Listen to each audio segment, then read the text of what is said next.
Your brain is the most powerful weapon in the world. Once you put away your phones and your computers and all that we have nowadays, that's great. We're up to date. But your brain is the only thing you have when you're going through depression, when you're going through hard times, when you're going through death, real life.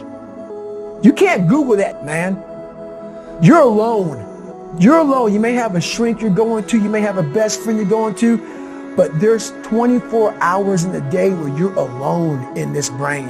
And your brain is talking to you in all kinds of ways. And it wants to control you and pull you in these different pockets. If you can't control your own brain and your brain controls you, you got to tell your brain where you want to go and how you want to go and how you want to get there. You got to control it. If not, it's over.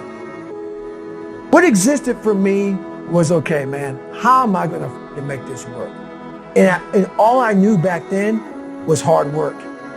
The only way anything gets accomplished. That's all I heard back in those days. You got to work hard. You got to work hard. I'm not getting I can't get this paragraph. I can't remember what the f in this paragraph to pass this test to get in the military. Read it again. Still not getting it. Read it again. But if you're not getting it, write it out. And that's how I started learning. Okay, well, I got to write out everything I do. And then write it out again. And write it out again. And guess what happened? I got it. I got it. I can't swim. I'm negative buoyant.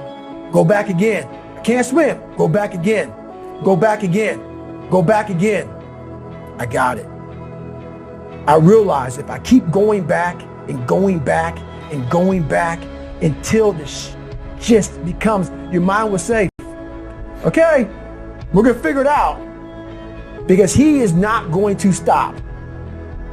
It's not like I'm going to try one more time. No, it's just like alarm clock goes off, boop, we're going back. I can't read right, we're going back. I gave myself no way out, and my mind realized that. They said, okay, we're going to adapt and overcome now.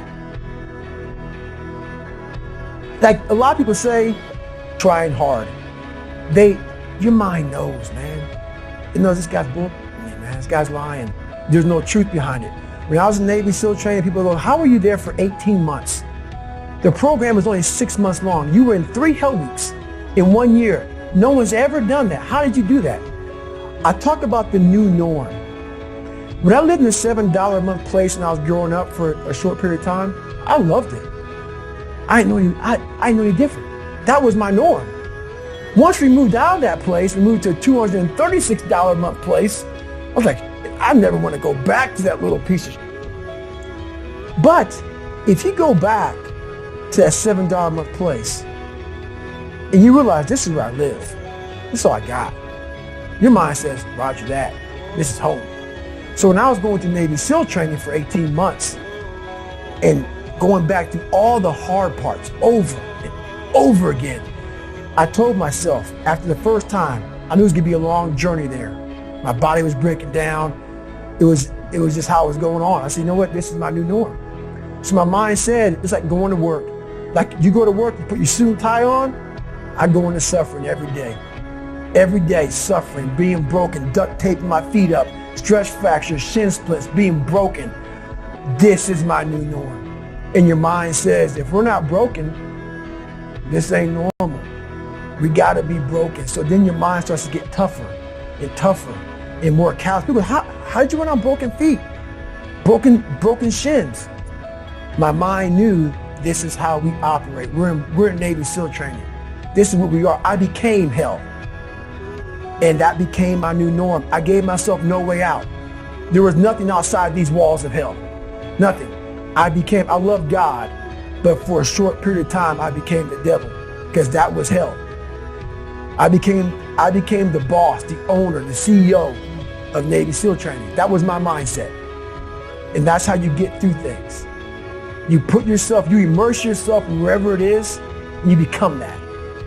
You become that and give yourself no way out.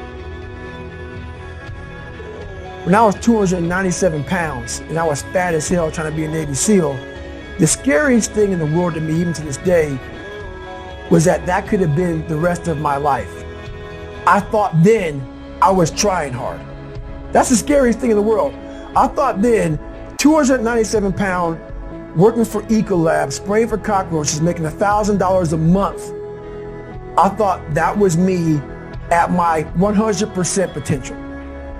Come to find out, a few years later, I wasn't anywhere near that. 106 pounds less, graduated Navy SEAL training, went on to do all these other things.